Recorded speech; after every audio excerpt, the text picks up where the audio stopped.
নমস্কার বন্ধুরা, এসে গিয়েছে আরও একটা নতুন ভিডিও নিয়ে। আর এখন আছি সায়ের বাজার পাম্পে। আর গাড়ি আমার ডানকুনিতে আছে, বাসুদেবদা চালিয়ে নিয়ে আসছে। তো এরপরে হাড়োয়ার দিকে যাবে। হাড়োয়ার দিকে যখন যাবে একটু ওঠার ইচ্ছা আছে। আর পাম্পের সামনেই দাঁড়িয়ে আছে আমাদের করিমবাবুর লরি। তো উল্টো দিকে চায়ের দোকান আছে। তো এই রোডে সারা রাত্রি প্রায় লোক যাতায়াত করে। তার ভেতরেও ওখান থেকে দুখানা গাড়ির ব্যাটারি চুরি হয়ে গিয়েছে। তো গাড়ির বিজনেস করা কতটা কষ্টকর মোটামুটি বুঝতেও পারছেন। আবার আনন্দজনক, পয়সা যেমন আছে তেমন এদিক ওদিক করে পয়সা ঢুকেও যায়। বিজনেস বন্ধুরা করা প্রচণ্ড পরিমাণে চাপের হয়ে যাচ্ছে যত দিন যাচ্ছে। কারণ আজকে 2-3 মাস যাবৎ, মানে এই 25 সাল পড়তেই যত দিন যাচ্ছে এত পরিমাণে চালান মানে অনলাইনের কেস এত পরিমাণে বেড়ে যাচ্ছে, ধারণার বাইরে। তো এ নিয়ে বারাসাতে বহুবার মিটিং ডেকেছে, সে সমস্ত মিটিংগুলোতে আমার যাওয়া হয়নি। তো আমাদের রোড থেকে কেউ না কেউ গিয়ে মোটামুটি সেখানে অ্যাটেন্ড করেছে। তো আগামী দিনে আমরা চেষ্টা করছি যাতে চালান কমানো যায়। পরিবহন মন্ত্রীর সাথে সে সমস্ত দপ্তরে চিঠি করে, মানে সংগঠনের মাধ্যমে আর কি, যাতে চালানটা কমে। যদি না হয় তারপরে নেতৃত্ব যারা আছেন, যে সমস্ত নেতৃত্ব বড় বড় আছেন আমাদের যারা সংগঠন চালায়, ওনারা যে ডিসিশান দেবে সেই ডিসিশান আমরা নেব। তাতে ধর্মঘট হলে ধর্মঘট, আর যদি আপোষে হয়ে যায় তো আপোষ। আর এখানেই বন্ধুরা পাশে মাটি ভরাট চলছিল, তো তার মাঝখানে একটা সাপ বেরিয়েছে। একটু দেখি।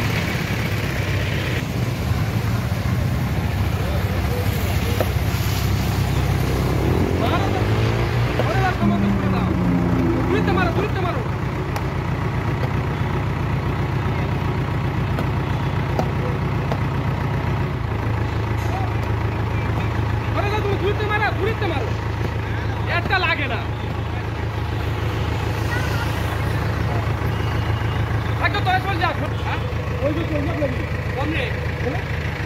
তো বন্ধুরা সাপটারে পিটিয়ে মেরে ফেলে দিচ্ছে। তো দেখালাম, কেমন লাগলো দেখে বলবেন। যদিও বন দপ্তরে খবর টবর দিয়ে বা দূরে কোনো জঙ্গলের দিকে ছেড়ে দিলে ভালো হয়, কিন্তু কারুর যদি কামড়িয়ে নেয় তো তার লাইফ মোটামুটি শেষ। তো সেফটিরও একটা ব্যাপার থাকে। এই এলাকায় প্রচণ্ড পরিমাণে চাষবাস হয়, তো অনেক মানুষেরও কামড়েছে, অনেক মানুষ মারাও গিয়েছে, এরকমও খবর আছে। তো চোখের সামনাসামনি কখনো দেখিনি, যার কারণে বাইরে বার হলে এখানকার মানুষজন, সবাই না বেশ কিছু মানুষজন মেরেও দেয় যাতে কারুর না কামড়ায়।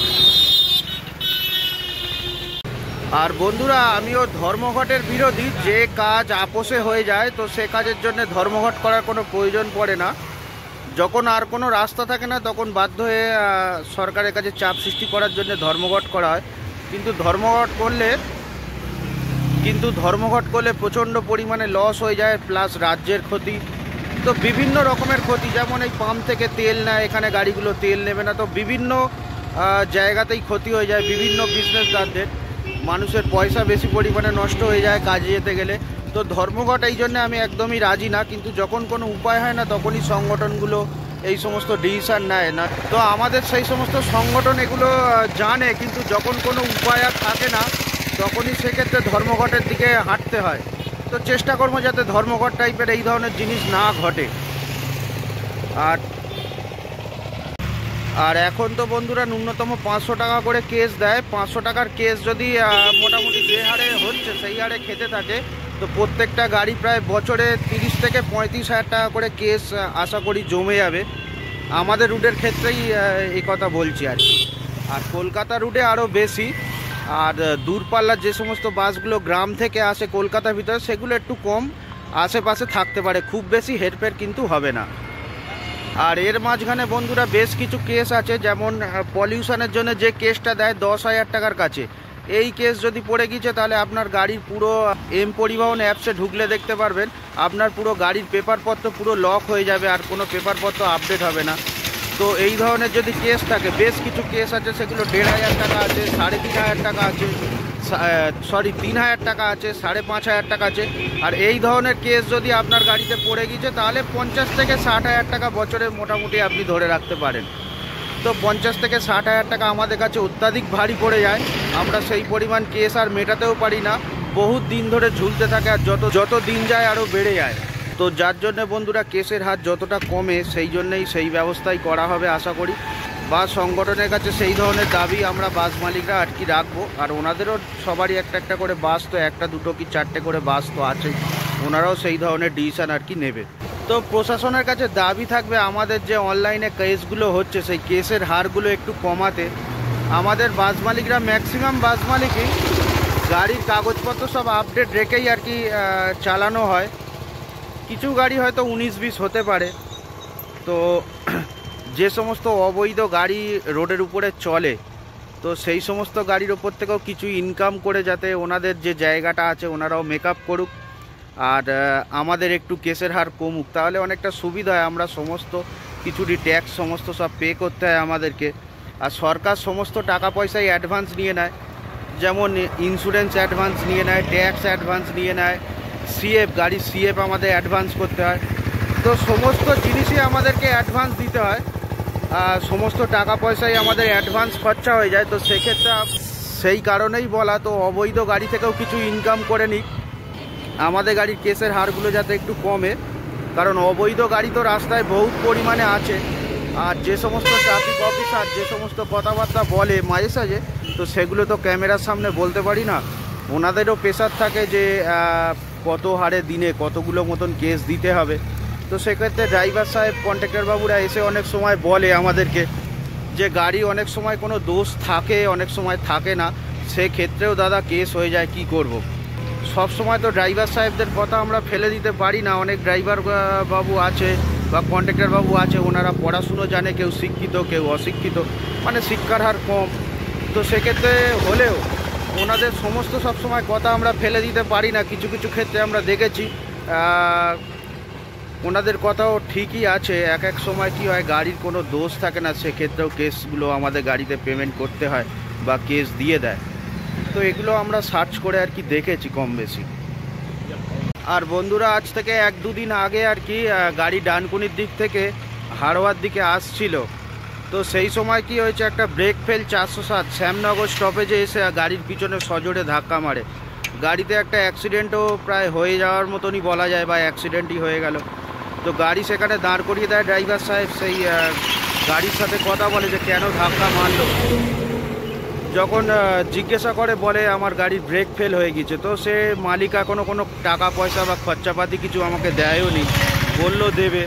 তো গাড়ির পিছনটা দুমড়িয়েও গিয়েছে, এত টাকা দিয়ে কাজ করিয়ে নিয়ে এলাম, প্রচণ্ড কষ্টও হচ্ছে। 407 পাশ দিয়ে গেলেই গাড়িটা তো রেডি হয়ে গিয়েছে, সে গাড়িটা রোডে চলছে, দেখি ওই গাড়িটা আছে কিনা, পারলে একবার দাঁড় করাবো, দাঁড় করিয়ে কথাবার্তা বলবো। তো থানা পুলিশে গেলে অনেক রকম ল্যাপড়া হয়, ওই জন্য চেষ্টা করি সবসময় নিজেদের ভেতর বসে মিটিয়ে নেওয়ার জন্যে। আর গাড়ি বন্ধুরা খালিই ছিল, প্যাসেঞ্জার কম ছিল, যার জন্য কোনো প্যাসেঞ্জার ইনজুয়ার হয়নি। গাড়ির পিছনটা বেশ ভালোই দুমড়িয়ে গিয়েছে। আর বন্ধুরা ওই 407 মালিক বা 1100 নয়, যে গাড়িটা অ্যাক্সিডেন্ট করেছে আমার গাড়ির পিছনে, তো ওই মালিকের কপালটাও প্রচণ্ড পরিমাণে ভালো। যদি আমার বাস না থাকতো তো শ্যামনগর স্টপেজটা মারাত্মক জাঁকজমক, অত্যাধিক লোকজন ওখানটায় থাকে, মানুষজন থাকে। তো কারুর না কারুর হয়তো ক্ষতিও হয়ে যেতে পারতো, মারাত্মক বড় একটা অ্যাক্সিডেন্টের হাত থেকে আর কি রক্ষা পেল, বা ওই এলাকার মানুষজন আর কি বেঁচে গেল আর কি বলা যেতে পারে। অনেক মানুষজন থাকে, তো লেগে গেলে মারাত্মক একটা ব্যাপার, ব্রেক ফেল গাড়ি মানে বুঝতেই পারছেন। আর বন্ধুরা এখন বাস চলে এসছে, তো বাসে উঠে পড়বো আর যাবো একটু হাড়োয়া। বাসুদেবদা চালাচ্ছে।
বাস নিয়ে চলে এসছে হাড়োয়ায়।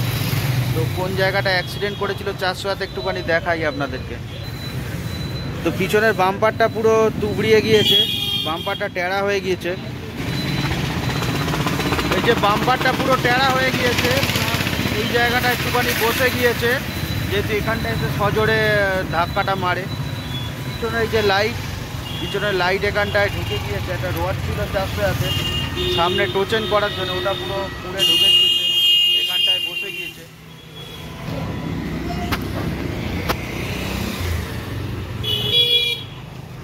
তো টোটাল বেশ ভালোই ড্যামেজ হয়েছে, আর মিডিলটাও বসে গিয়েছে, যার জন্য দুই সাইডটা একটু ফুলে গিয়েছে।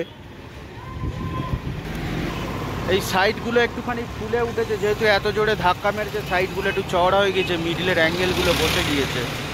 তো খোলালে খুলিয়ে ঠিক করতে গেলে ভালো টাকাই খরচা আছে, তো আর না দিলে নিজের পয়সাতেই কাজ করিয়ে নেব।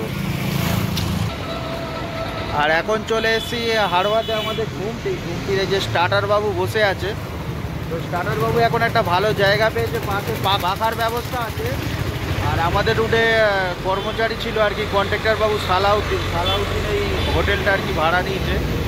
হোটেলটা বেশ কিছুদিন যাবত আর কি চালাচ্ছে। তো বাস বন্ধুরা ছেড়ে দিলাম, গাড়ি চলে গেল হাড়োয়ার থেকে ডানকুনির দিকে।